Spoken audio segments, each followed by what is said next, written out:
Dude, I thought you guys were recording when we came on, man. You never know what's going to happen, dude. Always record. Hey, what's up, guys? It's DJ Barbecue. You got to tune to the Lockdown BBQ. What's it called again? Hey, guys, it's DJ Barbecue, and you are locked in to the Lockdown BBQ Show. We're living in unprecedented times. Around the world, medical teams are doing an amazing job in tackling the coronavirus. In the UK, our brilliant NHS, thousands of key workers and volunteers are leading the battle against COVID-19. Many of us are following government advice and staying at home in lockdown. Before the pandemic hit, myself, Neal, aka Barbecue Explorers, and the Smokin Elk had talked about collaborating on a video project for YouTube. The virus put a stop to that idea. However, as barbecue mad people, we are determined not to be beaten, so we have used a bit of online tech to create a new video show for the barbecue community. Welcome to the Lockdown BBQ Show.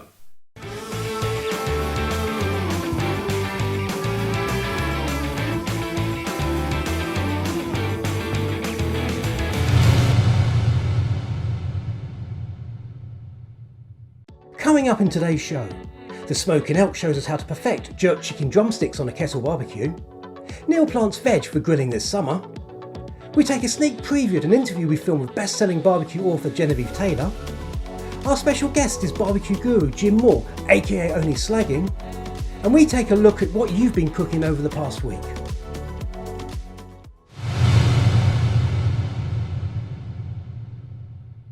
Hello and welcome to the show. We hope you've had a great week. Thank you ever so much for all your photographs and videos that you sent through to us. Elky, what have you been up to? Me, outdoors cooking, surprise, surprise. Done some fantastic jerk chicken drumsticks, done a nice slow cooked shoulder of lamb, and I've just finished the last of the jerk marinade off on some fantastic sea bream. How about you, mate?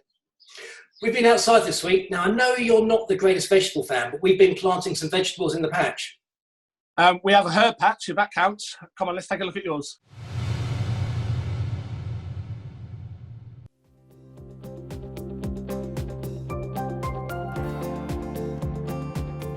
I know Elky's not a big fan, but my family love cooking vegetables on the grill. Picking a sweet corn from your garden, placing it on the barbecue and eating it soon afterwards. It's really hard to beat. It's so fresh and the taste is incredible. This is our second year of growing veg and we're newbies when it comes to planting. We started small last year with my sons building a couple of beds which are fairly easy to maintain. We loved the whole growing experience, even though we had quite a few unwanted visitors. This year, we're going for it again and I can't wait to get the veg on the grill. However, during lockdown, it's been hard to get hold of seeds, but we've got by. Sweet corn is in, so too are the radishes, courgettes, garlic bulbs and spinach. The tomato plants are going in later today, along with the cucumbers, pumpkins and squash. And I'll be doing regular video updates over the coming months. We have already had one problem though. Strong winds a couple of nights ago have wrecked the run of beans. But luckily, we've grown a few extras, so we should be okay. If you haven't grown your own veg before, why not give it a go this year? And we can share our trials and tribulations together on the show. If you've just started planting, we'd love to know what you're growing, so please send us your photos and your videos. We'd love to see them.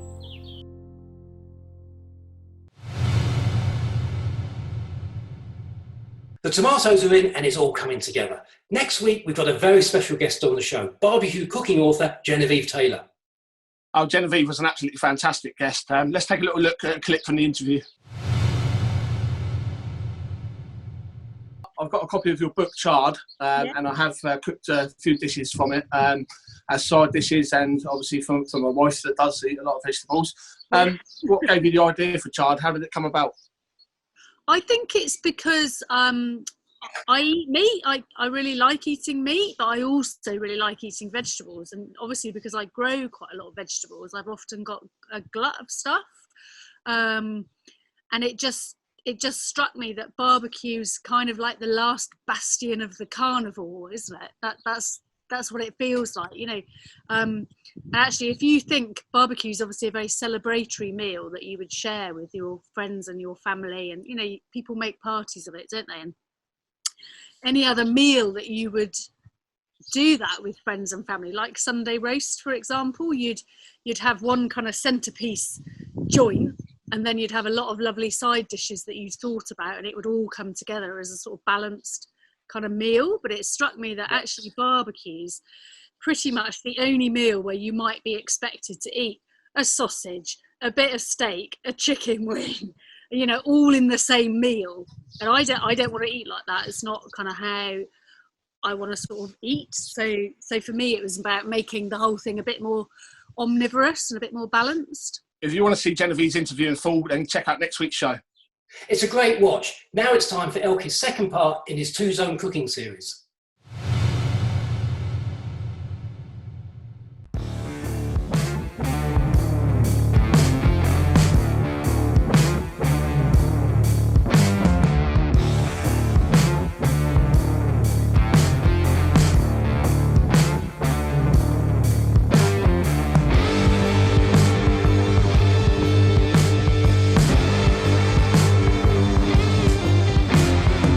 So last week I showed you how to set up your kettle barbecue for two-zone cooking, essentially turning your barbecue into an outdoor oven, adding smokiness and fiery flavour to your food. This week I'm going to put it into practice. I'm going to show you how we cook chicken drumsticks indirect on the kettle barbecue. So we've lit the fire, we've got the coals burning, we've tipped the coals out, we've put them to one side and we've closed the lid to warm the barbecue up.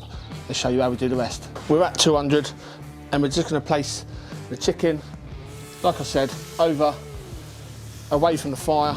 This is known as the indirect side, and then pop the lid back down. So you can see there how simple it was to turn the kettle into an outdoor oven with the added smoke. So that chicken is going to be taking on the smoke, taking on the lovely flavours of the fire. 45 minutes in, the chicken is looking fantastic. Just give you a little closer up of that chicken. And now we're just going to move it over to the direct side just to finish giving it a bit of char, a bit more colour. And then we're going to dig in.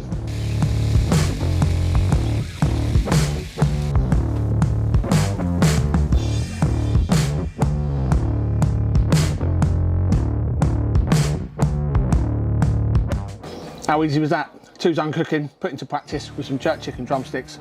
Now it's time to take a look at some of what you lot have been cooking over the last week. Happy days.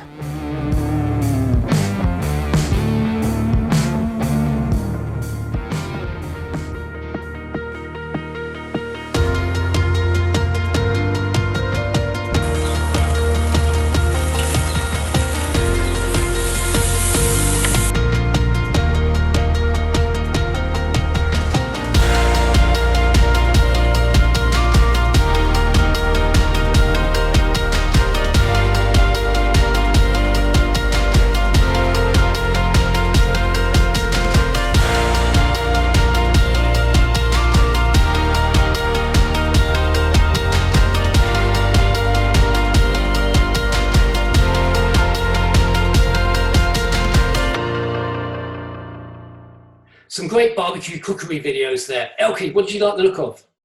The lobsters, 100% the lobsters, absolutely amazing.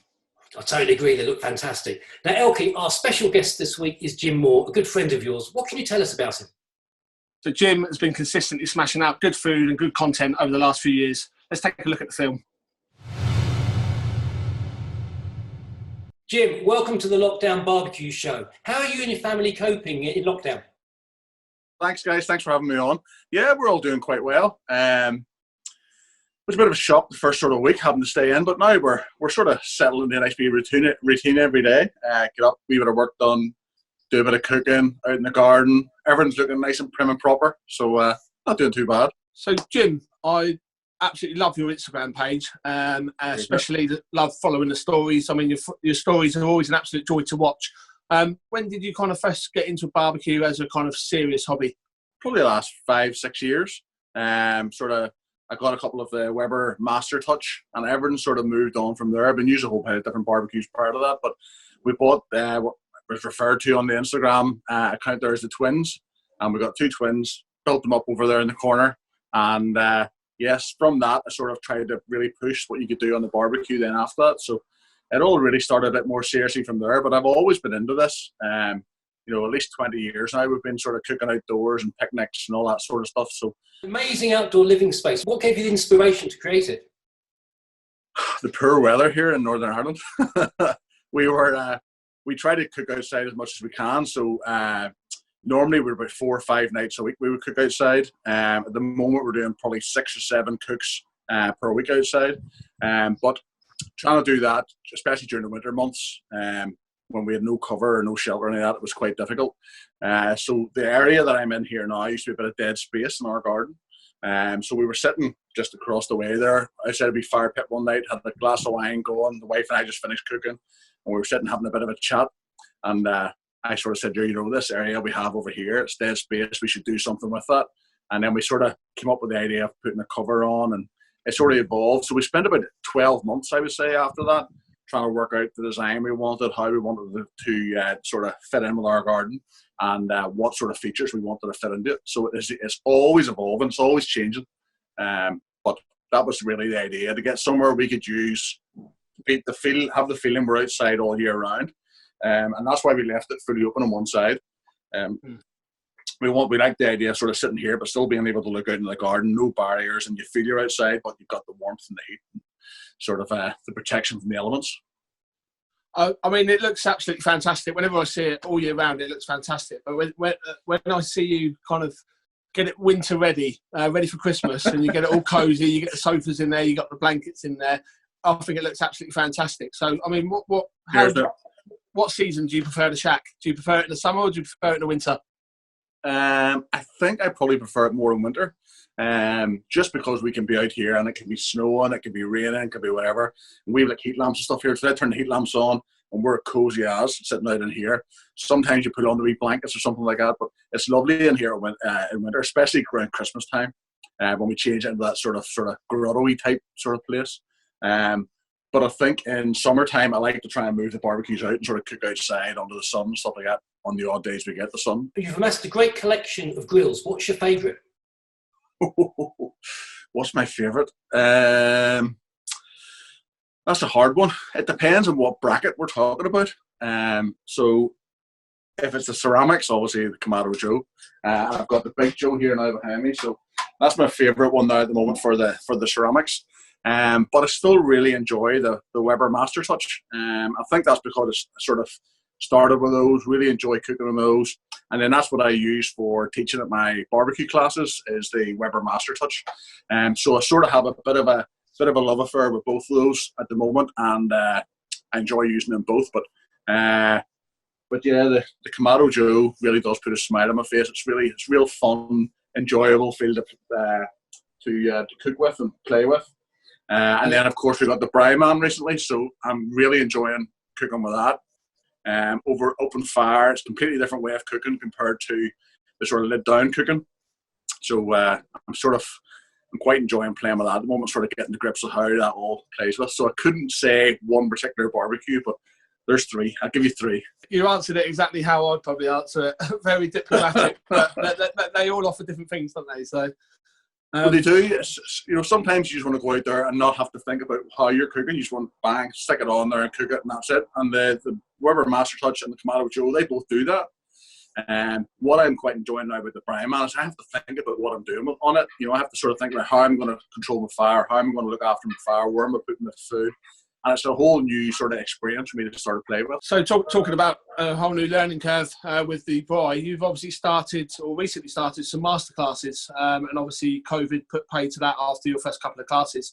How enjoyable was it doing the classes? And what are you trying to get across in the classes? What are you trying to teach people? It's been brilliant, really good fun putting it all together and sort of giving people sort of hints about how it's going to be when we get there. The days are long, so the classes last about 6 hours.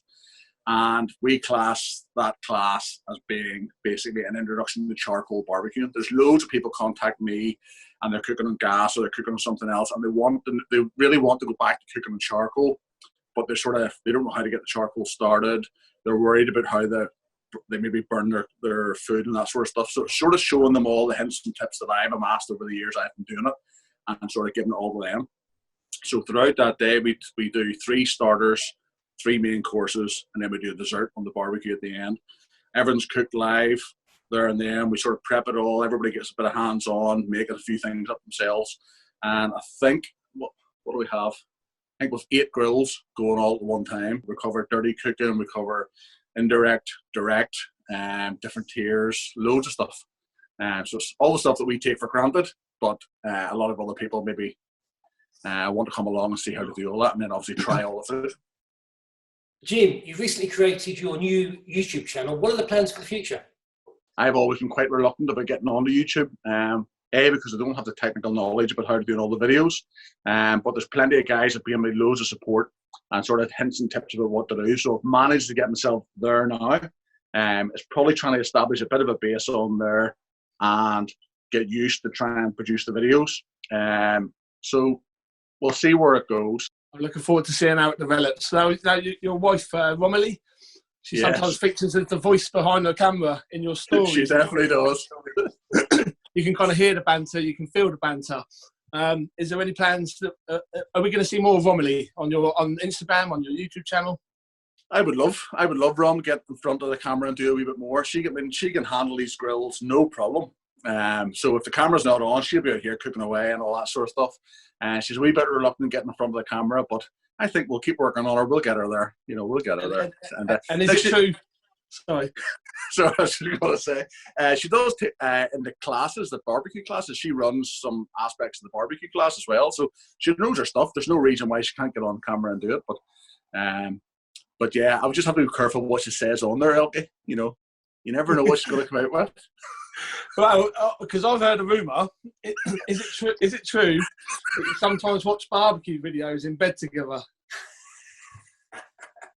You have to give me that again, Elky. It's just a rumour I've heard that you sometimes treat the wife to some barbecue videos in bed. Occasionally. No, we're 25 years married now.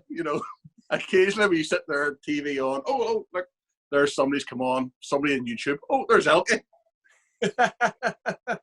So, Jim, plans for the future. Where do you see Onlyslaggin going from here? I don't really have any big plans or a game plan about where I want to go with this. We're just happy sort of plodding along, doing a wee bit of bits and pieces on helping people out here online. Spend a lot of time chatting to people on messages and stuff there every evening. So don't really have any massive sort of ambitions or aspirations about where I wanted to go. I'll just let it go and see what happens. Jim, thank you for being an amazing guest on the Lockdown BBQ Show. Cheers, guys. Thanks for inviting me. A big thank you to Jim for being our special guest this week. Thank you ever so much for watching the show, and we'll see you next week. A big thanks from me as well, guys. Keep those fires burning, and we'll see you next week.